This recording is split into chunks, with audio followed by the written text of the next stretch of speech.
Hey everyone! Welcome back to Shared Faith with Carol and patuloy pa rin po tayo sa ating pagbabasa sa libro ng Exodus. Tayo po ay nasa chapters 14 to 15, yun po yung babasahin natin ngayon. And makikita natin yung patuloy na kilos ng Panginoon.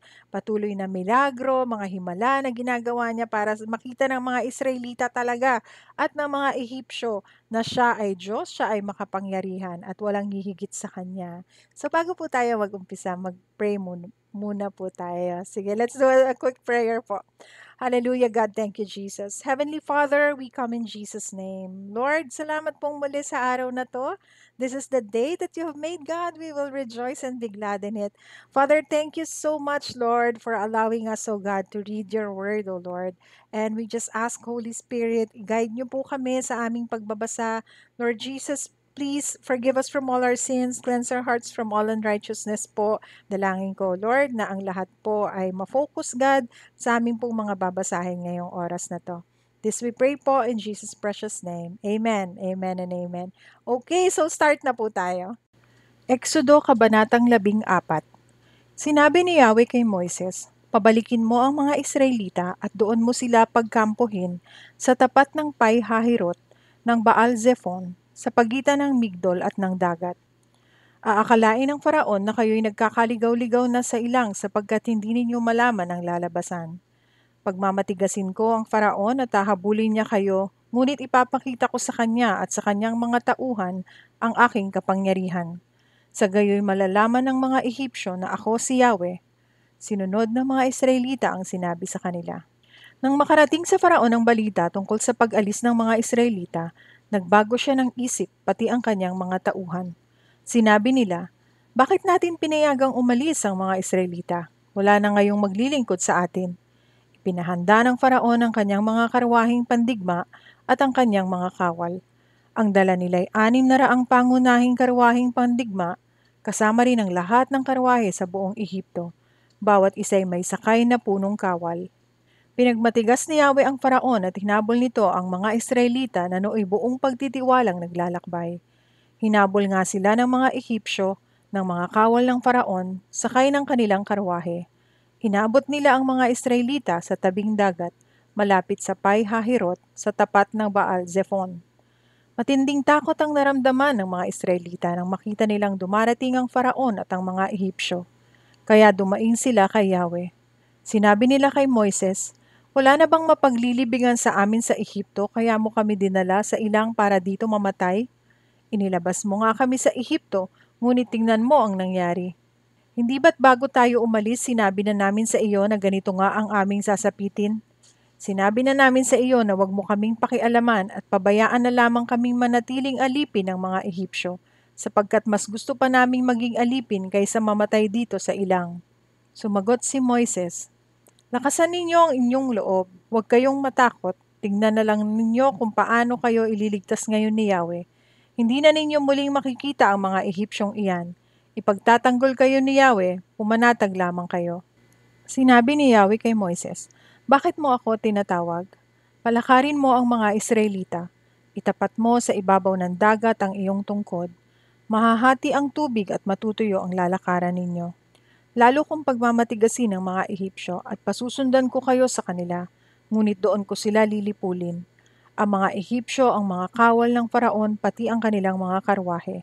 Ipapakita ko sa Faraon at sa kanyang hukbo ang aking kapangyarihan. Sa gayon malalaman ng mga Ehipsyong iyan na ako si Yahweh. Ang anghel ng Diyos na pumapatnubay sa paglalakbay ng mga Israelita ay nagpahuli sa kanila, gayon din ang haliging ulap. Ang ulap ay lumagay sa pagitan ng mga Israelita at ng mga Ehipsyo. Madilim sa panig ng mga Ehipsyo, maliwanag naman sa mga Israelita. Dumating ang gabi at ang mga Ehipsyo ay hindi makalapit sa mga Israelita. Itinapat ni Moises ang kanyang tungkod sa ibabaw ng dagat. Magdamag na pinaihip ni Yahweh ang isang malakas na hangin mula sa silangan at nahati ang tubig. Ang mga Israelita ay tumawid sa dagat na ang nilakaray ito yung lupa sa pagitan ng tubig na parang pader. Hinabol sila ng mga Ehipsyo hanggang sa dagat. Ang mga ito'y mga kawal ng Faraon na nakasakay sa mga karwahe at mga kabayo. Nang magbubukang liwayway na, ang mga Ehipsyo'y ginulo ni Yahweh mula sa haliging apoy at ulap. Napabaon ang gulong ng mga karwahe at hindi na sila makahabol ng matulin. Kaya sinabi nila, umalis na tayo rito sapagkat si Yahweh na ang kalaban natin. Sinabi ni Yahweh kay Moises, itapat mo ang iyong tungkod sa ibabaw ng dagat at tatabunan ng tubig ang mga Ehipsyo, pati ang kanilang mga karwahe.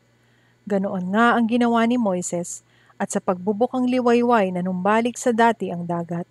Ang mga Ehipsyo'y nagsikap makatakas ngunit pinalakas ni Yahweh ang pagdagsa ng tubig, kaya't nalunod silang lahat. Nang bumalik sa dati ang dagat, natabunan ng mga karwahit kabayo ng Faraon, pati ang kanyang buong hukbo at wala ni isa mang natira. Ngunit ang mga Israelita ay nakatawid sa dagat na tuyong lupa ang dinaanan sa pagitan ng tubig na parang pader. Nang araw na iyon, ang mga Israelita ay iniligtas ni Yahweh sa mga Ehipsyo.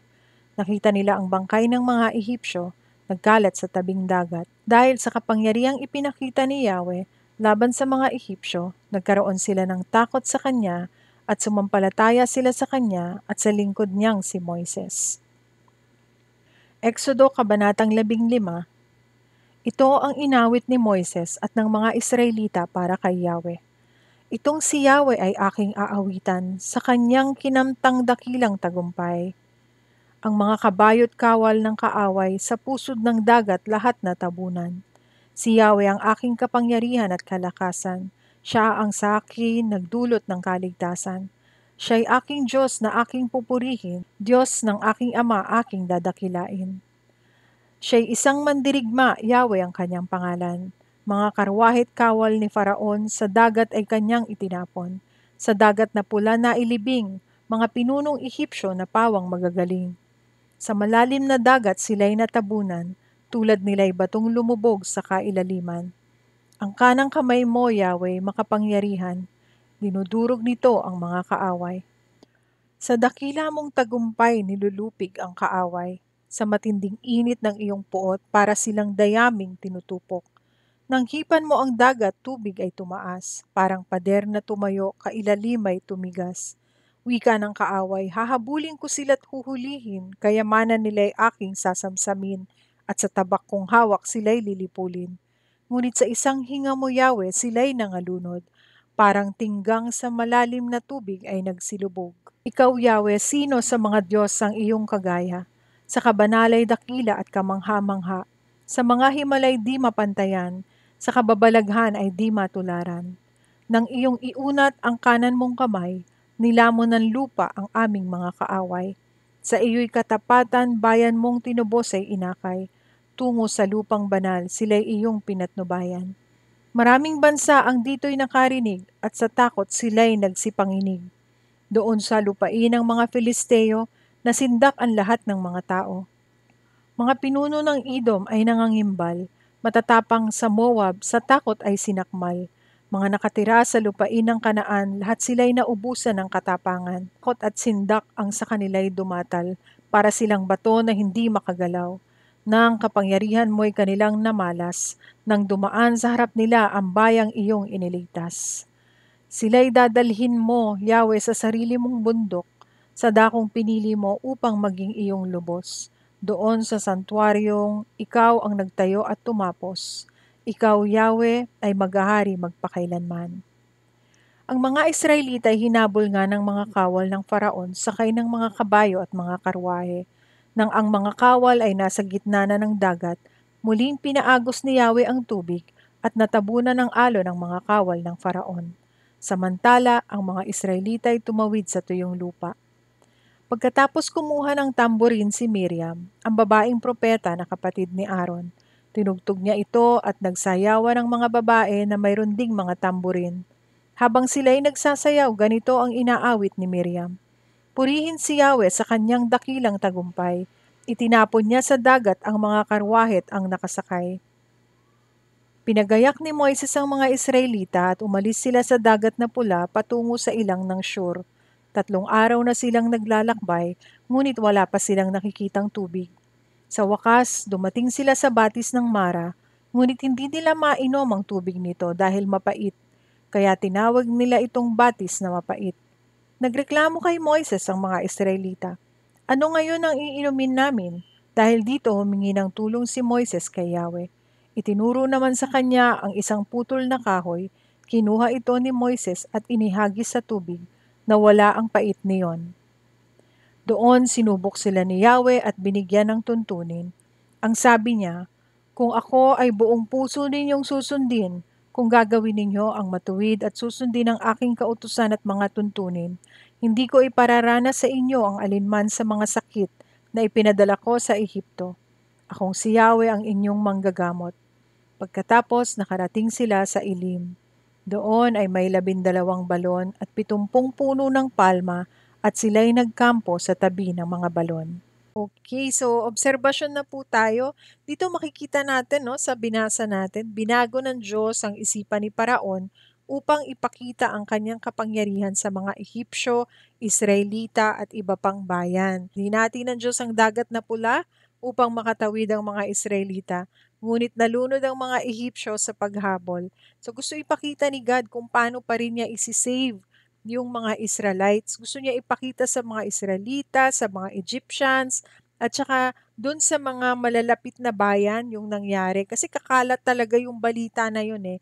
So gusto niya malaman ng buong mundo na siya ay Diyos. At siya lang naman talagang makakagawa nun. Yung hahatiin ng dagat. Sabi naging parang pader daw yung dagat para makadaan yung mga Israelita. Ay ang dami nila. So napakagandang tignan siguro nung mga panahon na yon na humati ang dagat pero at the same time medyo nakakatakot din. Katapos naman nun, umawit ng papuri sina Moises at mga Israelita bilang pasasalamat sa pagliligtas ng Diyos. Bukod doon, pati yung mga babae, sila Miriam, yung kapatid ni Aaron, ay sumayaw at tumugtog ng tamborin bilang papuri sa Panginoon. So nagpasalamat sila kay God. Yon. Pero after nun, nung nauhaw na sila, nagreklamo naman sila kasi hindi nila mainom yung tubig, mapait, sabi nila. Pero mabait pa rin ang Diyos talaga, sobra, kahit reklamador ang tao. Binago ito ng Diyos sa pamamagitan ni Moises. So, ginawa niyang clear yung water, hindi na siya mapait, pwede na siyang inumin. Tapos ipinahayag ng Diyos, sabi niya na kung susunod daw ang mga Israelita ng buong puso na hindi niya ipaparanas sa kanila ang mga salot ng Ehipto. So, pinakilala niya ang kanyang sarili bilang si Yahweh na manggagamot. He's Jehovah Rapha.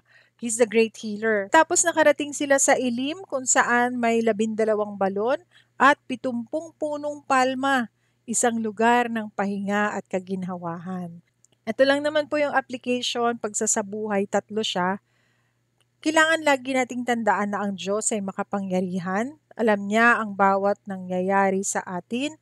Wala siyang hindi nakikita. So patuloy tayo na magtiwala sa Panginoon. Kahit hindi natin agad nakikita yung resulta, alam naman natin na may ginagawa siya sa likod ng lahat.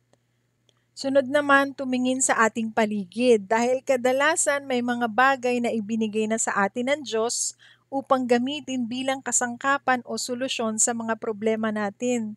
So, wag nating baliwalain yon. Minsan may mga hinihingi tayo kay God pero yung sagot pala, nandito na. Alam mo yun, nandyan na sa harapan mo, nandyan na sa paligid mo. So, tignan din natin. Tapos, lagi nating tandaan, tapat ang Diyos sa kanyang mga pangako, kaya't magtiwala tayo sa kanya ng buong puso at walang pag-aalinlangan. Okay, ang Bible verse naman natin for the day, Exodo chapter 15 verse 26. Ang sabi niya, kung ako ay buong puso ninyong susundin, kung gagawin ninyo ang matuwid, at susundin ang aking kautusan at mga tuntunin, hindi ko ipararanas sa inyo ang alinman sa mga sakit na ipinadala ko sa Ehipto. Akong si Yahweh ang inyong manggagamot. Okay, so tapos na po tayo sa ating pagbabasa. Let's proceed po to prayer. Okay, so pray na po tayo. Hallelujah God, thank you Jesus. Hallelujah Lord. Heavenly Father, maraming salamat pong muli Ama sa lahat ng learnings po namin today. Lord, salamat na patuloy niyo po kami talagang inire-remind ng inyong kapangyarihan, O God. Panginoon, tinataas po namin sa inyo ang aming mga pinagdadaanan, Lord, yung mga kapatid ko, O Diyos, sa pananampalataya na merong mga pinagdadaanang problema, O Diyos, sa mga oras na to. Amahipuin mo sila, Lord, ipaalam mo sa kanila, ipakita mo sa kanila, Panginoon, na kayo ang Diyos na makapangyarihan, God, walang natatago sa inyong harapan. Iingatan niyo po ang bawat isa at bibigyan ng solusyon ang problema ng bawat isa. Lord, kung paano niyo po binuksan ang dagat na pula para sa inyong mga anak para makaligtas, O Diyos, sa panganib. Naniniwala ako, Lord, na yung tulong na yon, O God, ay patuloy pa rin, O Lord, hanggang sa mga panahong ito. We entrust to you our day, O God. Thank you for everything, Father. In Jesus' name we pray. Amen, amen, and amen. Okay, so tapos na po tayo. Again, don't forget to like po and don't forget to share and subscribe na rin. Thank you. God bless you all. Take care po. Bye-bye.